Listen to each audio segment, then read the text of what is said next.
All right. Today we're going to talk about why Montessori. Why would you pick Montessori over all the many different other types of education that you can pick for your child? Right. So I'm Cherie Smith. I'm the owner of the Little Blue Montessori School, and this is Stephanie Ward. She's the director. She has over 20 years of experience in the Montessori world. Most of her time was spent at a big, beautiful Montessori school in the Dallas area called Alcuin. She also has 4 kids who have been through the Montessori experience. And you're Montessori certified yourself as well. I am. So she has just a wealth of knowledge about Montessori. I know about yay much because I've had kids in Montessori. So my experience with it, of course, has been amazing. But mainly I'm just going to ask Stephanie a lot of questions on this one to figure out what is so special about Montessori. Why would you pick it? Okay, so let's dive in. Can you just give me, in a nutshell, let's do the quick version first, 5 minutes. What is Montessori? Go. Okay. Wow. Montessori is a form, it's an educational pedagogy that was created and founded by Maria Montessori in Italy. And it has just... The 60s, right? No, like in the early 1900s, way before then. So like 100 years old. Yes. Okay. And it has really grown. It's, very popular in Europe, and it's spread to the United States, and it's global now. It's everywhere. But Montessori it's not just an educational pedagogy. It's almost like a way of life, and you'll hear that from all of the guides. And it's very distinct. It's very unique. You will not see a teacher standing at the front of a room giving one lesson to everybody. Montessori meets the children where they are and their unique development. They have mixed age groups. So for the toddlers, it's 18 months to 3. For primary community, it's 3 to 6-year-olds. And that allows for flexibility within the curriculum, again, to meet the child where they are in their development.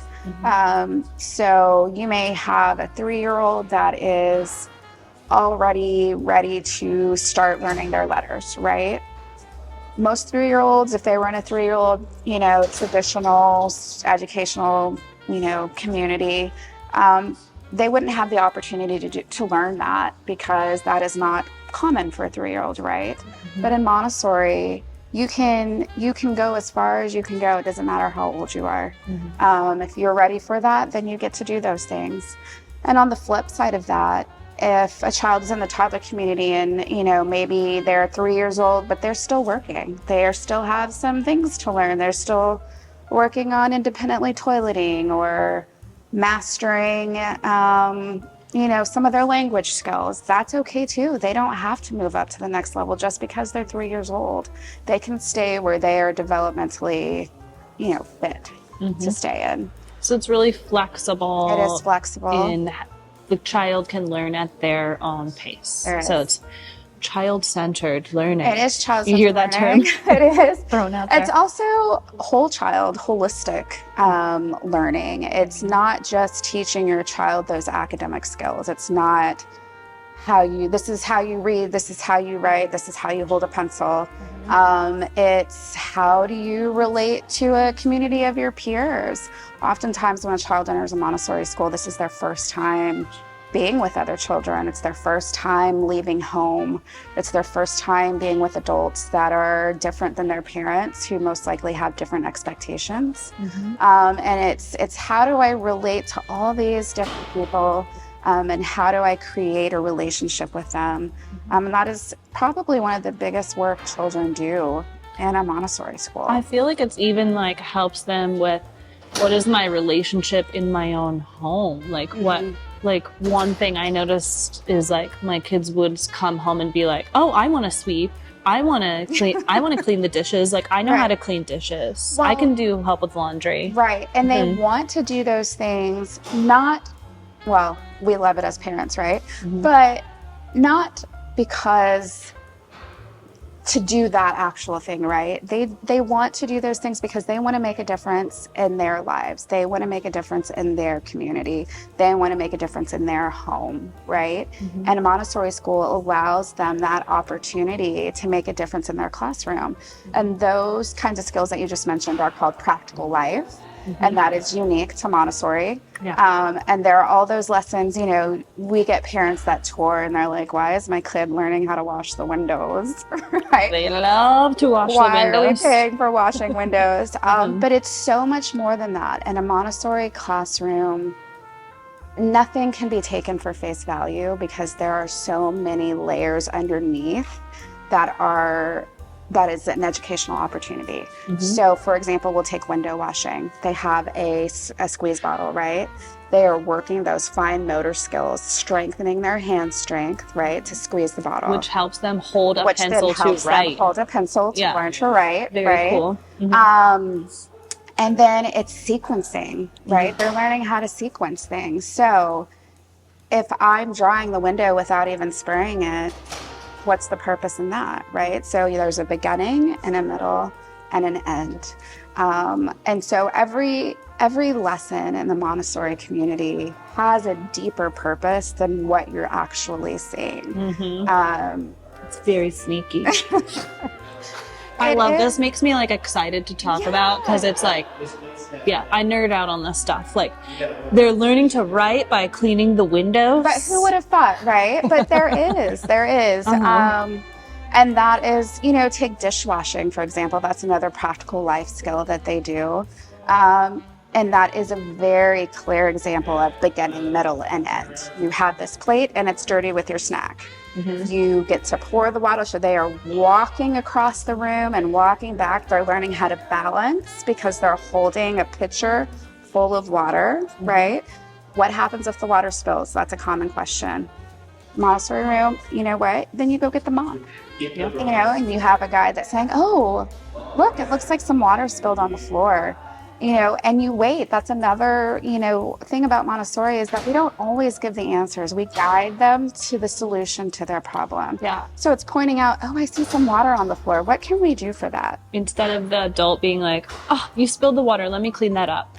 Or like, go get the mop, right? It's like giving the child time to think through the options because they know what to do, but it's giving them the time to. And that is something that is beautiful in a Montessori community because we're not tied. They're not moving from class to class to class at, you know, every hour. Mm-hmm. They're not doing a science lesson from 8 to 9 and then we have to finish that up even if you're not done because at 9 to 10 you have to do math, right? Mm-hmm. They're able to just take their time, use a material as much as they need until they complete the lesson or they feel fulfilled, mm-hmm. right?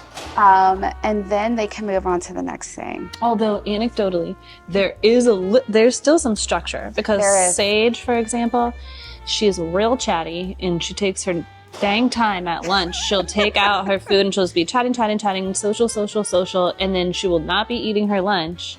And sometimes it's like, okay, it's time to put our lunch away.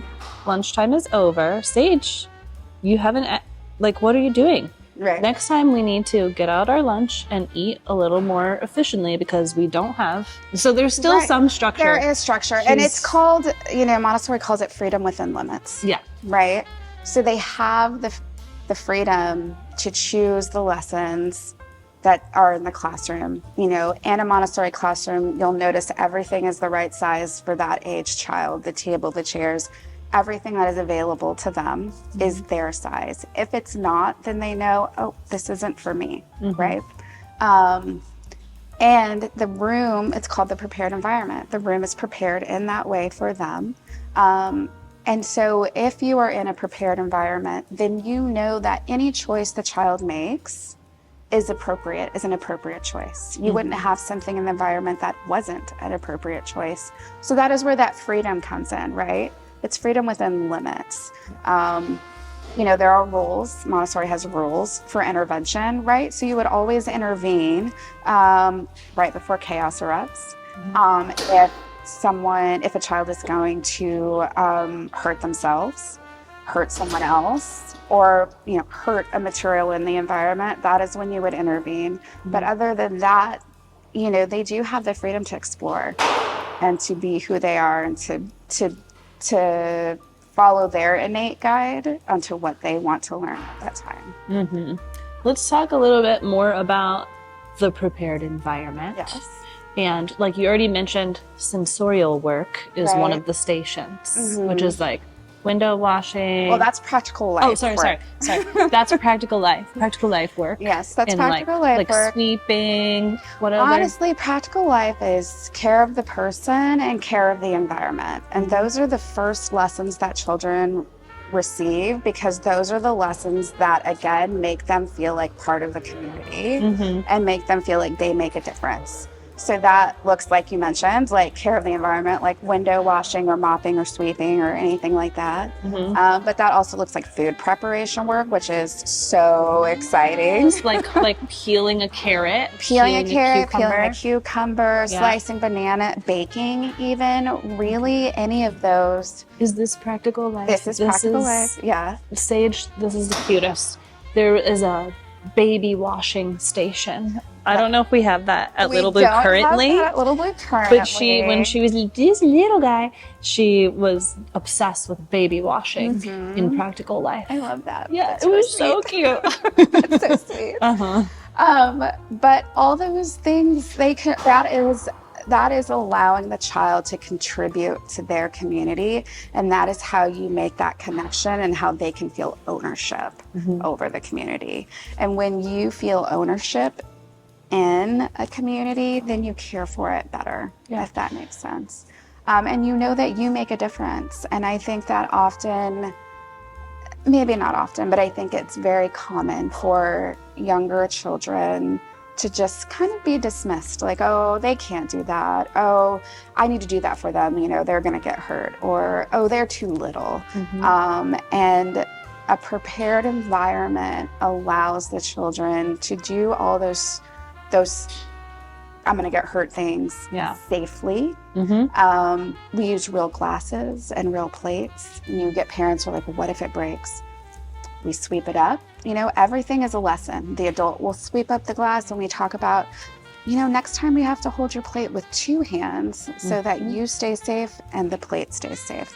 Everything is a lesson in itself. There's, no reason to be upset. But those are practical life skills. And then back to food preparation, because that's one of my favorite, and then they have that for snack, right? And so they have this beautiful community snack.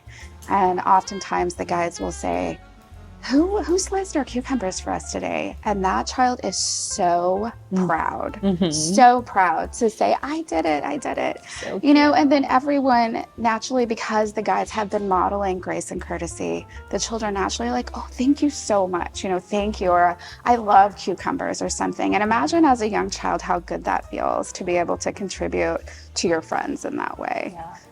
Lots of practical life work in the first year of the 3-year cycle. And that is actually, practical life is one of the main pillars in the toddler community. Another Sage anecdote, sorry, there will be many.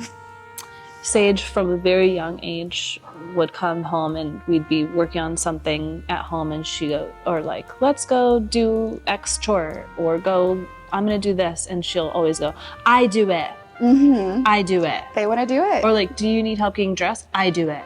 And that is one of the most commonly asked questions from parents, especially during conferences, is, well, what can we do to support you at home? Like, what can we do at home? And the first thing I always say is, home and school should be different. So you don't want it to be exactly the same. And I learned that personally because when my youngest went to Montessori school, she'd essentially already been at Montessori school because our home was essentially a Montessori environment. And so her teacher had to say, could you just not have dishwashing at home? Like, could you not have that lesson? Because she doesn't want to do it here because she's already so we want home and school to be different. But also there's no one thing. It's just allowing your child to participate in your daily life as much as possible. And that may look like feeding the dog. That may look like chopping a banana. I do it. They want to do it. They may even look like pulling the laundry out from the dryer. Oh, they love the laundry. And it's so warm. Yeah. But those are all things that children can do that I think, adults, we take for granted because it's a chore, right? It's something we have to do. And also, it may take the child longer to do does, than you would take. Yes. So there's a lot of patience that comes in as a parent to be like, okay, it's going to take 20 minutes to chop this banana instead of 3. The joy your child will feel from so contributing is worth it. Okay, so practical life. Yes, then we didn't talk about care of the person, which is also part of practical life. Let's cover that. Care of the person are all those skills that someone taught us and we don't remember who, right? So how to pull a zipper down and up on our jackets, how to find the head hole in our shirt, right? Those are all actual lessons in the Montessori curriculum. How to dress and undress is an actual lesson that you learn in training. In the toddler community, toilet learning, independently toileting is a big one. Parents always want the info on that. That is something that we do teach in the classroom. And ideally at home, it will go hand in hand because it goes a little faster. But it's just all those skills on how it's just giving the child the opportunity and the time, like you said, to care for themselves and trusting that they can complete the process after showing them how to do it. So, Practical life. What are some of the other areas in the prepared environment? Good environment. There's language. Language is always very important.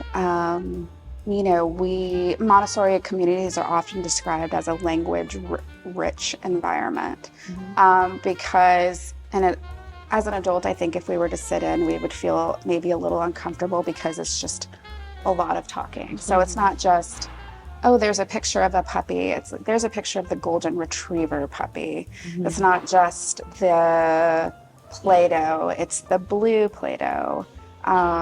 It's not just the beads, it's the wooden beads. It's describing everything for the child because they have 0 to 6 years old. The child has what Dr. Montessori described as the absorbent mind. So they are effortlessly learning everything. They're taking in, like a sponge. They're taking everything in around them without even realizing. If you think about it, do we have lessons for, a baby to learn how to walk? No, there's not like a formal lesson like this is how you walk, like I'm going to take your foot, They just learn how to do it by observing and by practicing and by seeing. And that is that absorbent mind working. We don't, really teach children how to talk. We don't have formal language lessons, right, when they're babies. They just hear because they're observing and they start mimicking those sounds and then they start forming words. So there's language-rich environment. In language, is it things like the sandpaper letters? Are those? That's part of reading and writing. Okay, that's a different. The primary community. No, it's okay. Language is so important. It's all in, and that's kind of what I was saying earlier. Is how you can't look at it like a material on the shelf and think like, oh, they're just bead stringing, right? It's also a math lesson because when you're giving that child a lesson on bead stringing, you say, well, let's count the beads, right? And so it's 1, 2, 3. And then they're learning that one-to-one correspondence. So who would think that an 18-month-old is learning a math lesson, right? But they are. Just underneath. Also part of bead stringing is that pentagrass, the precursor to writing, because you have to hold the string and push it through the hole. So there are so many layers, I guess, like you can just peel it back. There's so many layers to every lesson in the Montessori community. So language, there's sensorial, which are lessons that isolate the senses. So in the primary community, there's the knobbed cylinders, and so there's different sizes. And so it's different gradations as well, which makes it even harder. There's sound cylinders, right? So you're isolating the sound and you're matching the sounds for the different cylinders. In the toddler community, there's stereognostic bags where you can, when the child is comfortable and ready, put a blindfold on, you stick your hand inside the bag and you feel the objects and you try to figure out what is that object. And that is like isolating touch. And then, of course, there's reading and writing in the primary community as well, geography, science, math. So I'm not sure if we discussed, but in the primary community, those 6-year-olds, theoretically, as long as they're developmentally ready when they are leaving and they're done with our primary, they could be learning, they could know how to multiply and divide, right? They'll know how to read. They'll know how to write. It's really incredible. It is.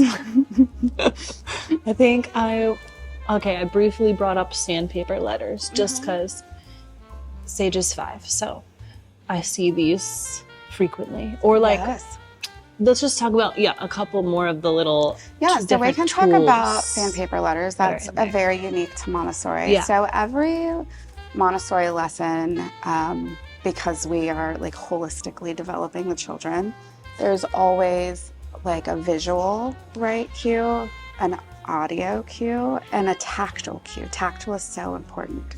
So when they're learning to read and write, children learn how to write first before they learn to read. They learn to write in cursive, because if you consider children and, when they're scribbling or coloring, it's these beautiful loopy loops, right? Very rarely do you see children coloring on their own and it's a perfect circle or a perfect line. That's hard to do. It's just technically harder to print than cursive. It is. There's so much research on cursive too. We could spend a whole video talking about it. That research, it's people get in a traumatic brain injury accident, but they can learn to write in cursive. It's easier. I think people don't consider it, but it really is. Our hands just naturally move in that way. But you have the sandpaper letter. Montessori doesn't teach the letter names. They teach the letter sounds. So it's not A, it's A. It's not B, it's B.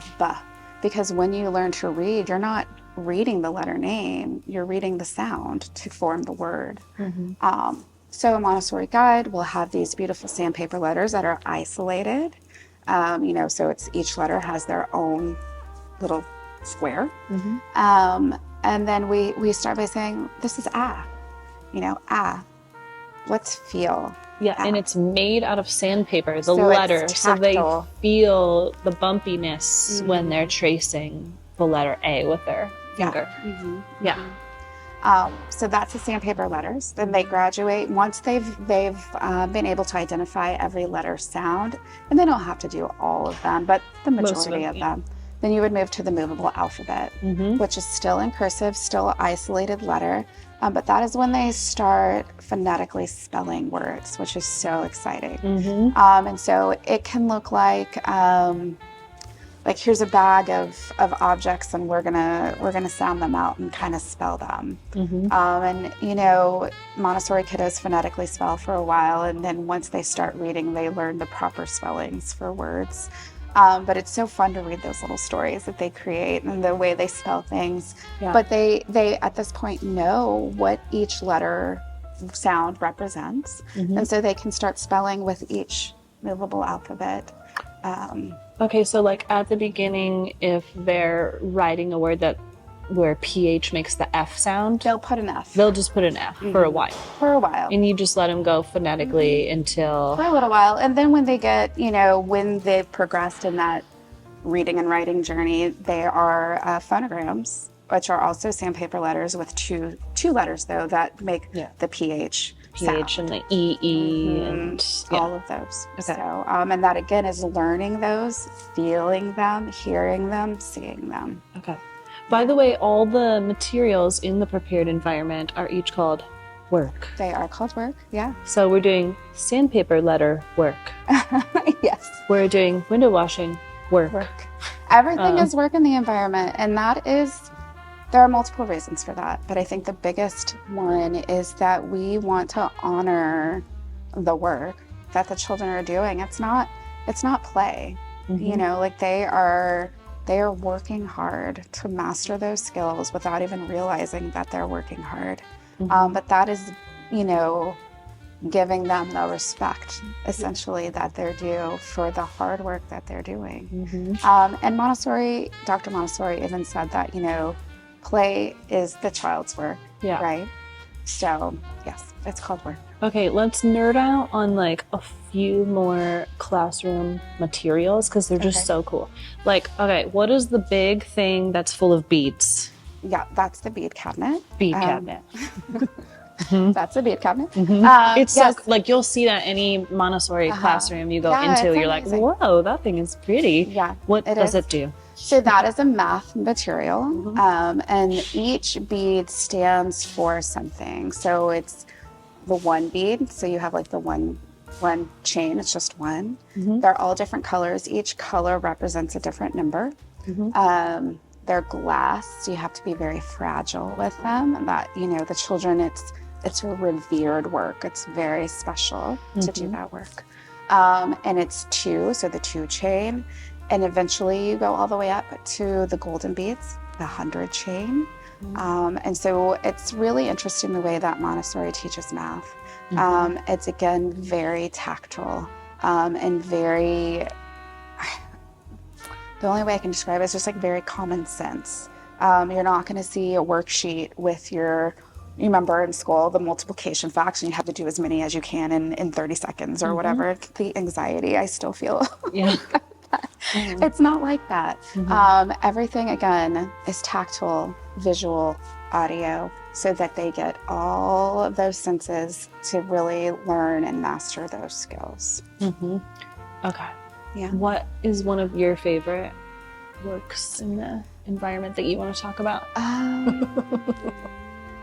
Honestly, I already talked about food prep. Okay, food prep's her favorite. It is food just because food, and even in our, you know, I feel like as humans, like we all come together at meal times, right? Like it's so important. Like you're going to celebrate something, you're going to go out to dinner with friends. It's your birthday, you're going to go out to dinner with friends. And I think allowing the children to participate in those things are so important because they, again, can see that they make a difference. And they can give back to their friends in that way. And it's not just that celebration of coming together, but it's like nourishing our bodies and being able to contribute in that way. So yeah, I like a big thing of Montessori, I would say, is that the very specific materials that are in the classroom that serve those multiple different purposes, like as a business owner, let me say, it is not cheap to set up a Montessori classroom because there are very specific things you have to buy. We're not just like handing out worksheets. No, we're not. And everything, you know, I think one of the differences between a Montessori classroom and a traditional or like a daycare classroom is you're not going to see all these bright colors. You're not going to see the alphabet on the wall. Your senses are not going to be bombarded by all of this input, right? Like everything is typically natural wood or light wood. And that is intentional because we want those beautiful materials to stand out. We don't want we want those to be enticing to the children. And we don't want to distract and take away from the actual material they need to learn and do their work. Everything will be low to the ground. Everything will be their size. And everything is high quality material. We trust the children. We're not going to give them a bunch of plastic, right? We want to provide a beautiful space for them because they will respect that space and in turn really internalize, this is my space and it's beautiful and I need to help be responsible for and keeping it that way. We make jokes often about everything in the Montessori classroom is sad beige. It is sad beige, babies. But it's also has to do with like you don't want them to be overstimulated by the environment. And you'll see things like the kids are not allowed to wear like cartoon characters on their shirts or apparel or backpacks because it's really distracting for the children. And I think especially today, which makes me sound like I'm 85 years old, you know, but I think today children are constantly bombarded by so much. And it's just where we are, right, as a society. But if we can provide a place for them to really be able to just center and be like, let that be their zen space almost. You know, they learn best without all of that externalness happening and Yeah. going. And they can be creative and come up with their own characters that they imagined. Right.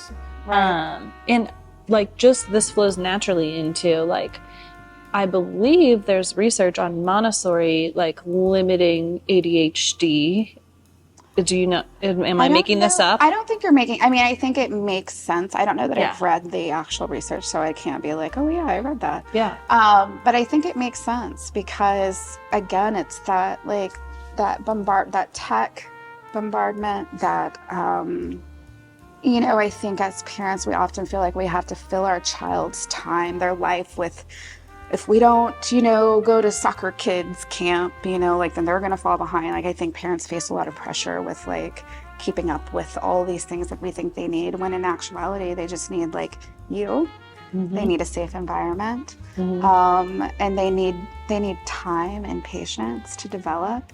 Time to be bored is great. Yes, boredom is very exciting because out of that boredom, that's when creativity happens. And it's tough for a child that has constantly been entertained, right? A big part of Montessori, so you'll see very rarely do we send work home, right? And there's art. We didn't talk about art, but art is also part of the Montessori classroom. But, you know, we're not going to send home every coloring or painting that they do because we want the children to work for themselves. It's like internal motivation. So it's very rare that you'll see like a teacher being like, good job, right? It's because they're not doing something or completing something for us, right? We don't want them to do that for the applause. We want them to complete it for them. And so it's respecting that development and allowing them to develop and to develop those interests as well, at their own pace, not to please us, but because it's something that they want to do, that they're interested in. So you did mention like they don't bring a lot of stuff home. They don't. That's something we should address because as parents, we're like, oh, I just like want to see what my kid's doing at school. Like what I want to see, like little cute things that they bring home. So I will, a little caveat to that statement is on conference day, we do send home their work. Not all of it, but just a nice little sampling so you can kind of see. And really we do that for, well, because the parents love it, but also, you know, if you look at a scribble drawing from the beginning of the year to mid-year, it's like, let's talk about how refined those movements have gotten, right? At first it was just like really hard coloring on the paper, right? But look at the hand control they have over here and how like lightly they were, you know, that shows a lot of control of movement. And so there's not just coloring just to color, right? There's a reason behind it. So they do get to come home with work, but usually on conference days, and that is just because we want them to work for them, not for the applause, not to show mom and dad something. Sometimes they do bring like today's Valentine's Day when we're recording this. Sage did bring home a Valentine that she made. And so of course that is something fun, and that may be like a group something, but very rarely is it planned in that way, but for special holidays and stuff, of course. And that is gifting. You know, we're talking about why are we making these handprints? Like, you know, it feels good to give to others. You know, and this is something that we can create, that we've done, that is a gift to someone else. And so I think it's all about the way that you phrase it and about the way that it's presented to the child, to where it's not, I'm praising you for your output, right? It's like we're giving, we're learning how to give to others. At another Montessori school that my kids previously attended, they would bring home some work every Friday. Like they would keep some stuff in their cubbies, and then Friday the guides would send it home. And I'd always joke about this because my kids were doing a lot of cutting work at the time. Little strips of paper. This is literally like they take a piece of construction paper and cut it into little tiny pieces. And so my kid's backpack would just be filled with teeny tiny pieces of construction paper. And I think that was a joke that the guides were playing on me. That they were like, she's going to open her backpack and a bunch of cutting work's going to go all over her house. But it's so amazing because when they first start, you know, you have like a strip of paper. and it's like wonky, right? Or it's just like the edge, or it's not even, or it's like these huge chunks, right? And then as they develop those and refine their fine motor skills, they're able to cut tinier and tinier, and the line is straight. But don't send that home, please. Like, I'm y'all not are in charge welcome of to that cut. part. Okay, But don't send it home. So yeah, so they don't, they don't get a lot of. Then that again is making sure that your values align with Montessori curriculum values. If you are the kind of person that wants all of those things, Montessori may not be for you, and that's okay, right? But for Montessori, it's not the output that is praised and that is important. It's the process and what the child is learning in that time. The other thing I was thinking of when you were talking is Montessori guides always speak in the positive, right? So you won't hear someone say, no, don't do that, right? Because children are very abstract thinkers. So we always tell the children what they can do. So for example, if the child is running, we wouldn't say, no, stop running, because they can't. How do you think of the word no? Like, how can you picture that in your brain, the word no? So all the child is picturing is that actual physical movement of running, right? So we would say, you may walk inside. Like, we tell them what they can do, because they can then picture walking, right? So that is, I think, unique to Montessori as well, is that we always speak in the positive, and we save that word no that 2-year-olds love so much, right? We save it for really important things, because no is such an important word, right? It has so much meaning behind it. And so we want to make sure when we say no, the children know, like, whoa, like, this is not safe. This is not right. Like, I need to stop doing what I'm doing. Yeah, because they don't hear it often. So if they hear it, they're like, whoa, that's yeah, jarring. Yeah, it's like, okay. And that is, again, like, kind of leading back into that freedom within limits. Like, the children begin to trust that if it's safe for them, we will allow them to do it. And that helps with that, that need to, like, kind of like terrible twos, right, that the kids get. It's just they really want to assert their independence. And so they know, that if it is something that they can do, they trust that we will allow them to do it. And it really helps with, you hear terrible twos or temper tantrums and stuff like that. Three-nager. Yes, three-nager. If the child has been, brought up to know that if it's safe for them, they'll do it, then they'll respect that no better. Okay. Why are the teachers called guides and not teachers? Right. They're guides because they guide the children to their learning. They aren't, like I said, they're not standing on the front of the classroom teaching the children. They're guiding the children towards their interest based on their observations, and guiding them to be to grow to their fullest potential. And so that looks like, if we see a primary child is super interested in, African animals, right? We can guide, they're 6 maybe, and they're maybe riding already. We can guide them, like, I see you're so interested in the African elephant. Maybe you'd like to do some research on that and write a story about it. And so it's observation is a huge part of being a Montessori guide, because that is how you know where the children are developmentally, and that is how you know which lessons to present, and that is how you know their interests, and so that is how you know what, where you can read that. And that is, if you're observing, like, hey, they really love this African elephant, here's what can we do to, like, keep that going while also teaching. And that's practicing writing, that's practicing reading, it's letting them build a book, about their interest. So I think of the guides personally more like they're like scientists. You could say they're that, like yeah. they're like walking around. Well, Dr. observing. Montessori was a scientist. Yeah. Just observing, and then they may step in or they do give lessons, and they do circle time, and they do group things throughout the day, but like when it's independent work cycles, we call them, then they're kind of just like a little scientist observing. So they are, a lot of times you'll see, like, the personality of a Montessori guide is a little bit more like demure, like calm, cool, and collective type of personality. You don't usually see a lot of, like, a ton of like energy and big peppiness.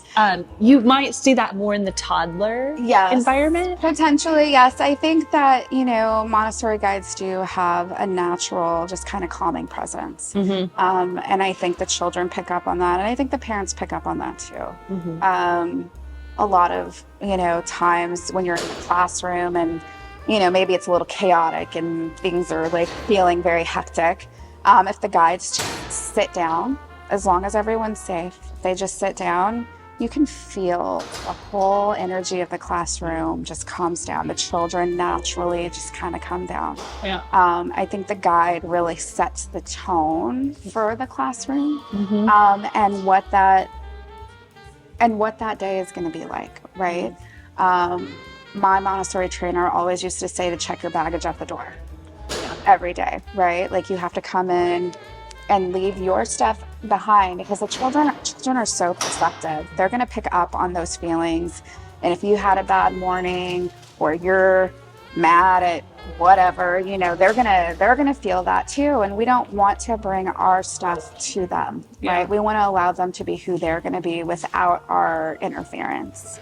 Which is really hard to do sometimes, but everybody has to do that in their job to a certain extent. And yeah, you're so right. When I'm like all worked up, my kids are just automatically worked up. They do. They know as well. Another part of that though is also being a human, right? That's life. And we have these emotions, and it's okay to give feelings to those emotions as well. We don't want the children to think that we're never sad or never, but it's giving words to it. Like, if your pet died and you're feeling sad, and they may pick up on that, and it just brings about these wonderful conversations about feelings and how you're feeling and how we are humans too. And that is providing grace and courtesy to each other. Like feelings are definitely explored in the Montessori environment.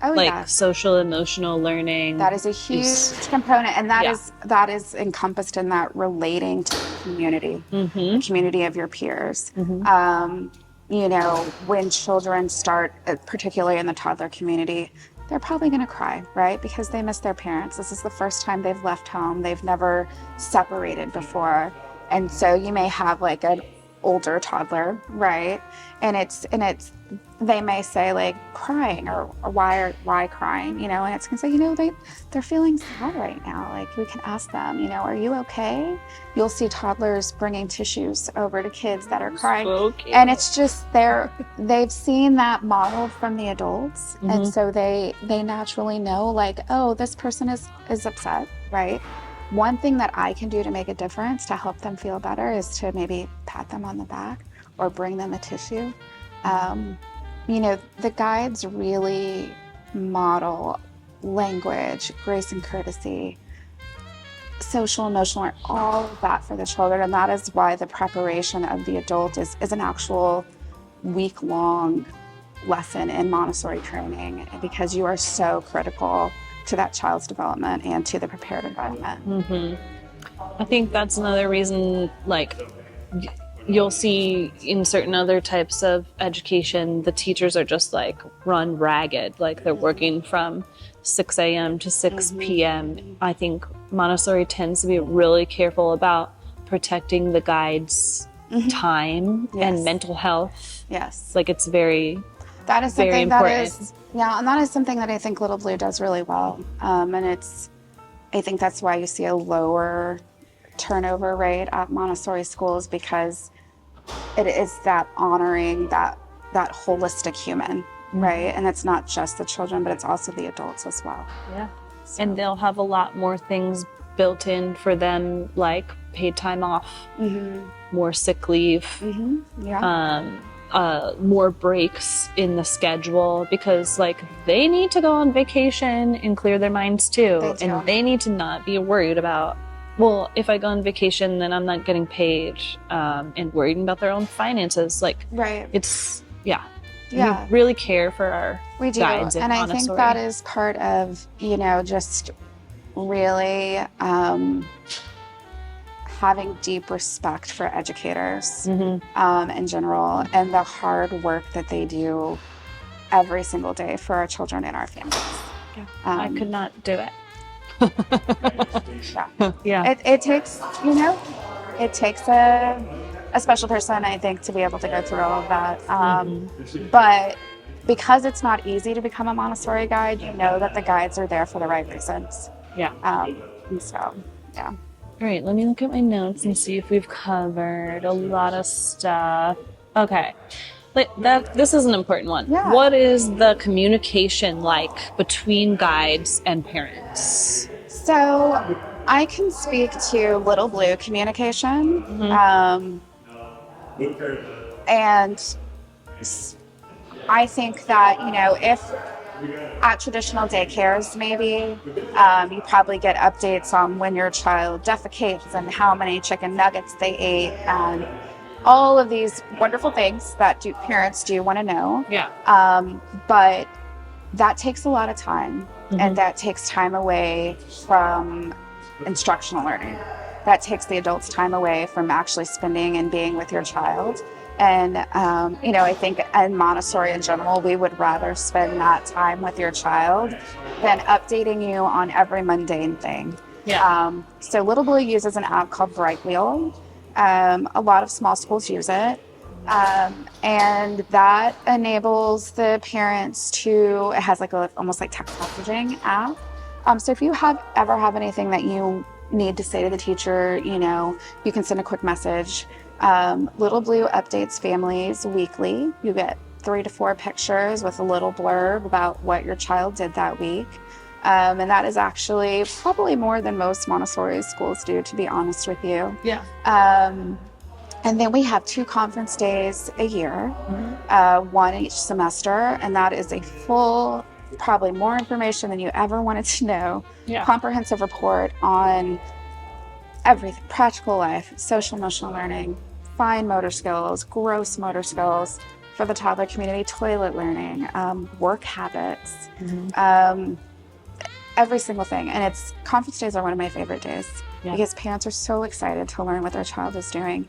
And then it's beautiful because you get to then look at like what's going to happen next. Like we expect to see Remy also working on, in the next 6 months, we're going to see him doing this, this, and this. And this is how you can support at home. And that is, I think, something very unique to Montessori that we offer, that we're not just going to waste your time with like, he knows how to kick a ball 3 feet and he can jump on 1 foot, right? Like we go deep into child development and what is it that they're actually learning and what lifelong skills are they developing. Yeah. Let's say you as a parent are worried about your kid hasn't been eating that much at home and you're worried about like, are they getting enough nutrients? Yeah. Like that's hard for a parent, like those types of situations. How can you find information from the guide about that is the what's other going thing on is that we school? Encourage open communication. Those are things that we want to know, and then we can encourage, right? Like we're never going to force feed a child, of course, but we can encourage, like, I see that you only ate 1 carrot, but maybe you can eat 2 more before you put your lunchbox away. So we want to know what's happening. So you parent reaches out on Bright Wheel. I'm concerned about Sage's eating right now. She's not eating a lot at home. Can you share some extra information with me? Yeah, and that may even be like, she's eating everything at school, And so it's like, oftentimes, like, guides aren't mind readers, and so if you're concerned about something, you just need to let them know. Open communication with families is so important because home and school needs to be in agreement and in partnership with each other to best serve the child, right? And so we need to know those concerns. If you're not receiving an weekly update, we don't know that, right? Because maybe we've done it on our end. So just reach out and let us know. If you're worried about so-and-so is moving to primary and how come my kid isn't, just let us know. And we can say, we're waiting, we're looking to see these skills develop, or, hey, guess what? Actually, he is moving. We just weren't quite ready to let you know yet. Oftentimes I think, parents can maybe feel like, we don't want to bother the guides or whatever it may be. But we would rather have information than not have it. And then, if a child is maybe out of sorts, right? Like they haven't really been acting like themselves. The guide will reach out and be like, hey, like, Remy has been kind of off today. He's been really fussy. Is everything the same at home? Did he sleep well? And sometimes it's like, oh, dad's out of town. Yeah. Or he didn't have breakfast. Or, and so those are the types of things that we want to know, because we can help with that. If he didn't eat breakfast, we can offer snack earlier, right? Like we can meet them where they are. If dad's gone and he's really missing dad, maybe he needs some extra hugs, And these things are usually communicated like through Bright Wheel, or like at another Montessori school I went to, it was like, please write us a note and stick it in their backpack. Like, oh, Sage had a difficult morning this morning and she's coming in hot.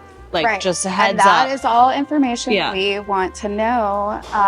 But we will also reach out if something is out of the norm. But I would say, like, that's a little bit different sometimes about Montessori, that, like, you're not getting those updates on an app every day. Yeah. And then you're not, like, when you drop off the kid, you're not really supposed to be like, hey, I just want to let you know Sage had a rough morning, because you're kind of disrupting the drop off of the other children. You are. And then when the children walk into the community, like the parents don't come in, because that is the child's learning space, right? And that could be hard for some parents. Sometimes they want to come in and they want to see what's happening and they want to help them put their backpack away. But the moment when the child walks into a Montessori community, that is their space, and we want to respect it. And, it's kind of sacred, really. And that is why we invite you to come in beforehand through the walkthrough, right? Look around, see everything you want to see. We're definitely not going to have like cameras where you can tap in and look at footage of your child doing work during the day. That, from a Montessori perspective, would be a huge invasion. It is an invasion of the kids' privacy. And there's multiple. I mean, it's multifaceted, right? Yeah. Like there are some children that are do not photo children, and we need to respect that privacy. And if we had cameras, someone could just log in, and that's kind of creepy, right? You don't know who's watching your kid. Yeah. And then, also when you see something, if you don't have the background, right, or all the information, you may see one tiny snippet and not actually know what is happening, right? So you can work yourself up and get upset about something, and it's more important to be able to really fully understand. And when you like log in and see a snippet of what's happening, you can't really see the full picture of what's going on. But that is again why that school and home partnership is so important, and why trust is so important. Why communication is so important, because if that trust is not there and you're feeling like you have to log into a camera, like maybe that isn't the right school for you if you're feeling so uncomfortable or so unsure. So you really have to trust the school. You have to trust the people, and when that's done, then the child will really trust as well too. Okay, why do the classrooms have mixed ages? Multiple reasons. The biggest one is that so that the children can learn from each other. They really want to give back to their community in that way. And so, when they start in the primary community and they're 3 years old and they're the little fish, right? And they get to see these big 6-year-olds doing the big work. It's just, and then to give a 6-year-old that trust, and you can say, Anthony really needs help tracing that letter. Do you think you could go give him a lesson on that? That just builds that 6-year-old up so much, and that is part of the process, right? That is part of the 3-year cycle, is like they become leaders.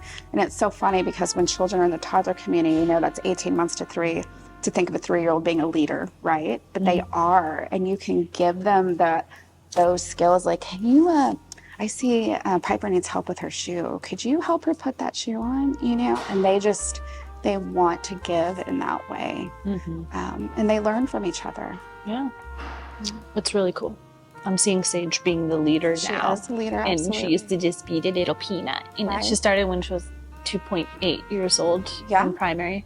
So she'll technically be a 4th year. Yeah. Next year. My youngest 2 were 4th years too. Yeah. So we started her early because she was ready. So Okay, we're gonna run out of time on this video, but is there anything else from your notes that you wanted to address in the let me double why Montessori topic?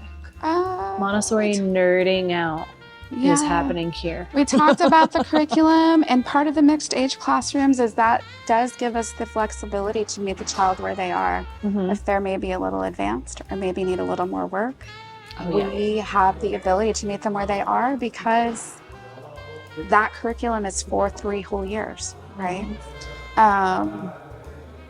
No, I think that covered it. Yeah. Do you? No, I think, if you have any more questions about Montessori pedagogy or the style itself, feel free to reach out. Here. We'll probably make another nerdy video about some little subset of this soon as well. Awesome. All right. Thank you.